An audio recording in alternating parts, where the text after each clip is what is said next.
दोस्तों नमस्कार। अमेरिका के राष्ट्रपति पूरी दुनिया के पीछे इसलिए पड़े हैं कि अमेरिका में बहुत ज्यादा व्यापारिक घाटा है। घाटा करीब $1 ट्रिलियन के आसपास है। सवाल अब इस बात का है दोस्तों कि ये घाटा आफ्टर ऑल किसकी जिम्मेवारी है? क्या भारत जबरदस्ती वहां जा रहा है, या चाइना जबरदस्ती अमेरिका में घुस रहा है, या अमेरिका की कंपनियां पूरी दुनिया से माल खरीद रही हैं और अमेरिका के कंज्यूमर्स को दे रही हैं? हमें इसको समझना बहुत जरूरी है, क्योंकि अगर अमेरिका की कंपनियां ही अगर वहां के कंज्यूमर्स को विदेश से माल बनवा के खिलाती हैं या पहनाती हैं या उनके घरों में तक पहुंचाती हैं, इसमें बाकी देशों की क्या गलती है? इसीलिए बाकी देशों पे जिस तरह से टैरिफ लगाया जा रहा है, इसका कोई औचित्य नहीं है, इसका कोई आधार नहीं है। होना क्या चाहिए था? होना यह चाहिए था दोस्तों कि अमेरिकन राष्ट्रपति को, जो अमेरिका की बड़ी कंपनियां हैं, जो व्यापारिक घाटे के लिए जिम्मेवार हैं, उनके ऊपर कई गुना टैक्स बढ़ाना चाहिए था, ताकि वो कंपनियां अमेरिका में मैन्युफैक्चरिंग के लिए फोर्स हो, वहां के लोगों को रोजगार दें और वहां पे इंडस्ट्रियलाइजेशन हो, तो ये घाटा रुक सकता था। लेकिन प्रेसिडेंट ट्रंप ने आज तक एक बड़ी अमेरिकन कंपनी के खिलाफ कोई कार्रवाई नहीं करी।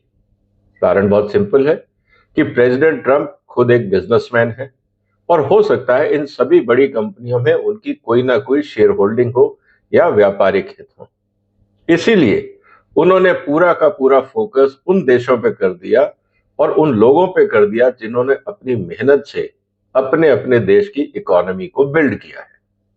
इसको समझना बहुत जरूरी है। तो दोस्तों, आज जो मैं आपके साथ चर्चा करूंगा, उन कंपनियों के नाम बताऊंगा जिन्होंने अमेरिका का, जिसे कहते हैं कि घाटा बढ़ाया, या जिन्होंने अमेरिका को डुबाया।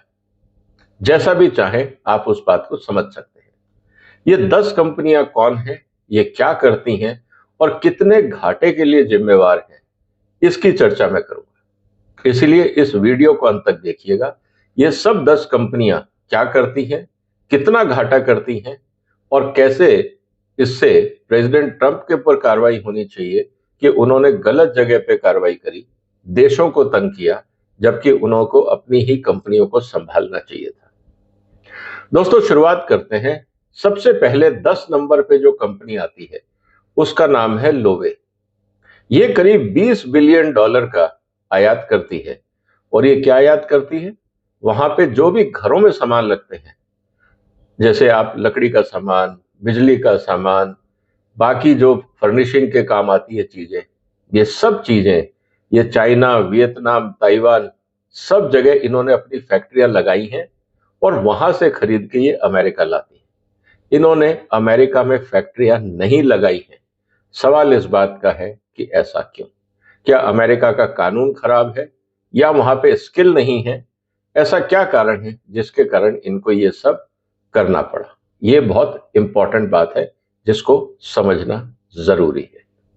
दोस्तों, 9 नंबर पे जो कंपनी आती है उसका नाम है गैप। आपने ये ब्रांड सुना होगा, GAP।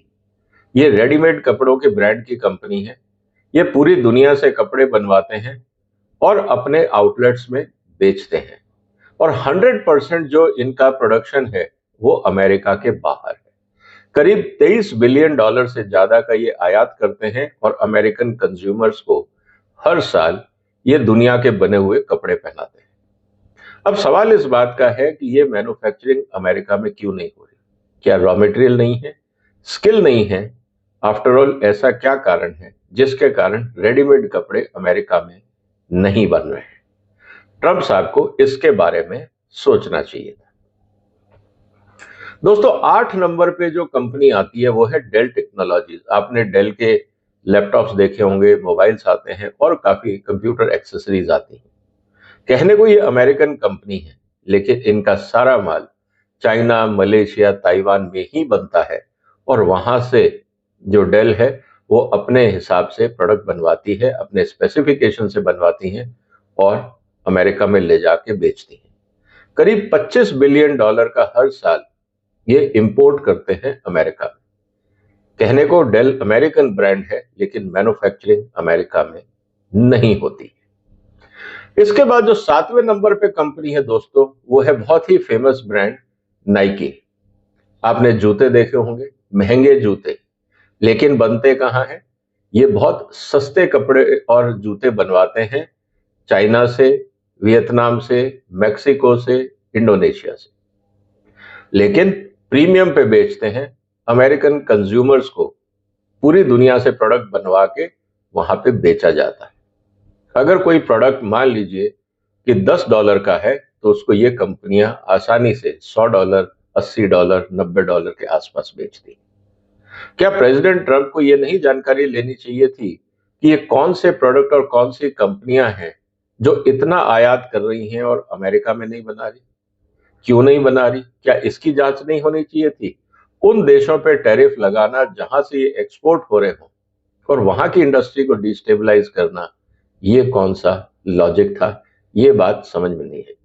नाइकी करीब $27 बिलियन का आयात करती है एशिया और लैटिन अमेरिका की फैक्ट्री से। अगला जो इंपॉर्टेंट 6 नंबर पे कंपनी का नाम है, वो है होम डिपोज। करीब $43 बिलियन का वो आयात करते हैं। जैसा ही नाम बता रहा है कि ये घरों में काम आने वाली जितनी भी चीजें हैं, ये कंपनी उन वहां पर अमेरिकन सिटीजन को सप्लाई करती है। इसमें अगर हम देखें तो घर का काम में आने वाली lawn mower, plumbing items, hardware, electrical items, जितनी भी चीजें हैं जो घरों में काम आती हैं, होम केयर और होम मेंटेनेंस में काम आती हैं, ये कंपनी सप्लाई करती है। इसके बाद जो 5 नंबर पे जो कंपनी आती है, वो कोरियन कंपनी है, वो है सैमसंग इलेक्ट्रॉनिक्स। करीब $45 बिलियन का सैमसंग इलेक्ट्रॉनिक प्रोडक्ट्स अमेरिका में इंपोर्ट करती है। कहने को तो अमेरिका सॉफ्टवेयर भी बनाता है, हार्डवेयर भी बनाता है, सब कुछ है, लेकिन जब प्रोडक्ट मैन्युफैक्चरिंग की बात आती है तो अमेरिका का कॉम्पिटिटिवनेस कहीं काम नहीं आता। इसीलिए सैमसंग जैसी कंपनियों को अपने ब्रांड की सर्विसिंग के लिए, अपने प्रोडक्ट्स को बेचने के लिए पूरी दुनिया से मैन्युफैक्चरिंग करानी पड़ती है। चाहे वो घड़ियां हो, चाहे वो मोबाइल फोन हो, इलेक्ट्रॉनिक प्रोडक्ट्स हो, जो भी चीजें हो, ये सारी चीजें वो कोरिया और एशिया के अलग अलग देशों में बनाते हैं और अमेरिका को एक्सपोर्ट करते हैं। 4 नंबर पे जो कंपनी आती है, वो अमेरिका की सुपरमार्केट है जिसका नाम है टारगेट। करीब $50 बिलियन का ये आयात करते हैं। और 50 बिलियन जब हम बात कर रहे हैं तो हर तरह के प्रोडक्ट्स जो हैं, जैसा कि होम केयर में, हाउस केयर में, टेक्सटाइल्स, जितने भी प्रोडक्ट हैं, फैब्रिक्स, ये बहुत सारी चीजें पूरी दुनिया से आयात करते हैं, एशिया से, सेंट्रल एशिया से, सेंट्रल अफ्रीका से। इस तरह से बहुत सारे प्रोडक्ट इंक्लूडिंग लैटिन अमेरिका से ये इंपोर्ट करते हैं और वहां के कंज्यूमर्स को देते हैं।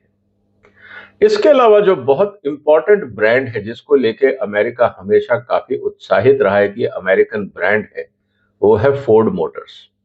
लेकिन आपको ताज्जुब होगा दोस्तों, करीब $70 बिलियन की कारें फोर्ड मोटर्स पूरी दुनिया से आयात करके अमेरिका में ले जाते हैं।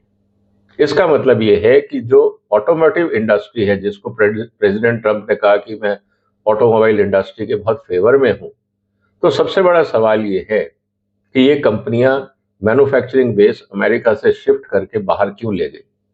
क्या अमेरिका का वर्किंग एनवायरनमेंट ठीक नहीं है? टैक्स पॉलिसी ठीक नहीं है? स्किल प्रॉब्लम है? आफ्टर ऑल क्या प्रॉब्लम?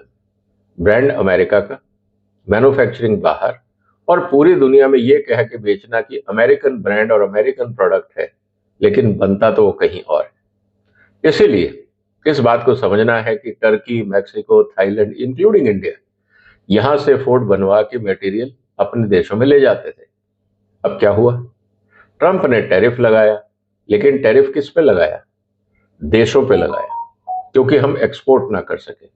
इन कंपनियों को क्यों नहीं एनकरेज किया ट्रंप ने कि वो मैन्युफैक्चरिंग वहां करें? ये ऑटोमोटिव कंपनी है। एक और बड़ी जो अमेरिका की फेमस कंपनी है, वो है जनरल मोटर्स। वो करीब $114 बिलियन का हर साल आयात करते हैं। और जितनी बड़ी ब्रांड है उनके, आप लग्जरी ब्रांड हो या इकोनॉमी रेंज हो या मिड रेंज हो या एसयूवीज हो, आप इस बात को समझिए कि जितने भी अमेरिका के लग्जरी ब्रांड हैं वो सब अमेरिका के बाहर बनते हैं। लेकिन पूरी दुनिया ये मानती है कि अमेरिकन टेक्नोलॉजी है, अमेरिकन प्रोडक्ट है, जबकि दोस्तों ऐसा नहीं है। इसीलिए हमें ये समझना होगा कि जो अमेरिका के बड़े बड़े मल्टीनेशनल अपने ब्रांड का पैसा लेते हैं, एक्चुअली वो बनता गरीब देशों में ही है, वो डेवलपिंग नेशंस में ही बनता है। हम लोग एज ए इग्नोरेंट कस्टमर ये समझ के कि अमेरिका की टेक्नोलॉजी है, हम उनको पैसा देते रहते हैं, प्रीमियम देते रहते हैं। तो करीब 114 बिलियन डॉलर की व्हीकल्स पूरी दुनिया में वो से इंपोर्ट करते हैं, इंक्लूडिंग स्पेयर पार्ट्स, चाहे वो ग्लास हो, फैब्रिक हो, सीट कवर हो, जो भी एक्सेसरीज हो, जनरल मोटर पूरी दुनिया से आयात करते हैं। और इसमें सबसे बड़ा जो विलन है, जो सबसे ज्यादा इंपोर्ट करता है अमेरिका के अंदर, वो है वॉलमार्ट। 200 बिलियन डॉलर से भी ज्यादा का आयात वॉलमार्ट करता है।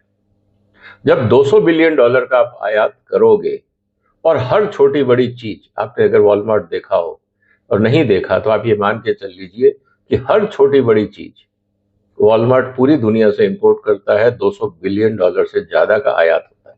उनका टर्नओवर करीब 360-400 बिलियन डॉलर के आसपास होगा, लेकिन सारा सप्लाई बाहर से जाता है।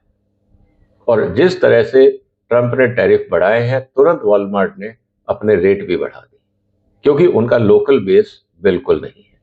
और सबसे इंपॉर्टेंट बात क्या है, यहां पे इस बात को समझना होगा कि वॉलमार्ट कोई हाई एंड क्वालिटी नहीं है, एवरेज क्वालिटी प्रोडक्ट सप्लाई करते हैं। इसका मतलब यह है कि एवरेज क्वालिटी भी अमेरिका नहीं बना पा रहा, हाई एंड भी नहीं बना पा रहा। अब सवाल इस बात का है कि ऐसा क्यों हुआ अमेरिका में? क्या ट्रंप साहब को इन सब स्थितियों का एनालिसिस नहीं करना चाहिए था दुनिया भर में टैरिफ लगाने से पहले, कि भाई ऐसा क्या है कि हमारी कंपनियां जा रही हैं विदेश में और हम उनको मैन्युफैक्चरिंग बेस नहीं दे पा रहे, स्किल नहीं दे पा रहे, इंफ्रास्ट्रक्चर नहीं दे पा रहे? ऐसा क्या है जिसके कारण ये कंपनियां विदेश जा रही?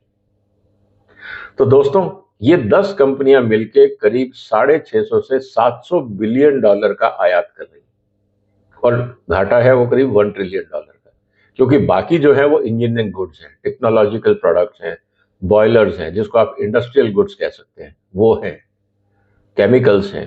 कहने का मतलब ये है कि ट्रंप साहब की जो पॉलिसी है कि भाई मेरे देश को घाटा हो रहा है और ये देश जिम्मेवार है, हम जिम्मेवार नहीं है ट्रंप साहब, आपकी कंपनियां ही जिम्मेदार हैं, जो अपने प्रॉफिटियरिंग के लिए, अपने मुनाफे के लिए वो पूरी दुनिया से खरीद रही हैं और अमेरिकन कंज्यूमर्स को दे रही हैं।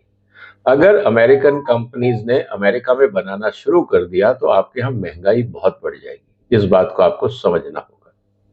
और दूसरी बात, इस बात को भी तो एनालाइज करिए कि आफ्टर ऑल अमेरिका में वो क्या कमियां हैं जिसके कारण ये कंपनियां विदेश जाने पे मजबूर हो गई और अमेरिका इनको सपोर्ट नहीं कर पाया। तो मुद्दा कुछ और है। जिसे कहा जाता है कि बीमारी कुछ और थी, इलाज कुछ और किया जा रहा है। इससे अमेरिका का नुकसान ही होगा, फायदा नहीं होगा। दोस्तों, भारत को भी सीखना है। क्या हमारे जो रिटेलर्स हैं, हमारी जो सुपरमार्केट्स हैं, क्या वो भी चाइना पे डिपेंडेंट है? और अगर ऐसा है तो भारत सरकार को भी सोचना होगा कि ऐसा क्या कारण है कि हमारी कंपनियां मैन्युफैक्चर नहीं कर रही, हमारे रिटेलर लगातार इंपोर्ट कर रहे हैं। तो इस पूरे मुद्दे पर भारत को भी सीखना है, ट्रंप को भी सीखना है, ताकि जो व्यापारिक झगड़े हैं उनके सही कारणों का पता लग सके और उनका इलाज किया जा सके। उम्मीद है दोस्तों आपको ये चर्चा पसंद आई होगी। इस वीडियो को सर्कुलेट करिए, इन मुद्दों पे चर्चा करिए, इस चैनल को सपोर्ट करिए और सब्सक्राइब भी करिए। फिर मुलाकात होगी एक और महत्वपूर्ण मुद्दे के साथ। तब तक अपना ध्यान रखिएगा। फिलहाल वंदे मातरम।